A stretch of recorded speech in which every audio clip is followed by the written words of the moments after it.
احد اعضاء حمله المحله تقدر الاستاذ محمد شادي جاي من الشغل على هنا جري، وعشان كده يعني قاعد مش قادر يعمل اي حاجه.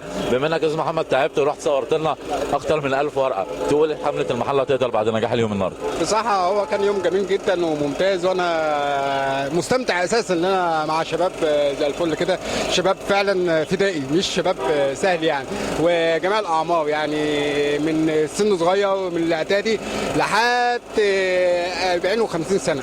ما بصراحه كان يوم جميل جدا جدا، وان شاء الله هنشارك مره واثنين وثلاثه، ونقدر يا ريت يعني نعرف نجمع شباب كمان ونعمل حاجه كويسه للمحله، ويكون الفكره تنتشر بعد كده وتروح في بقيه المحافظات وبقيه المدن.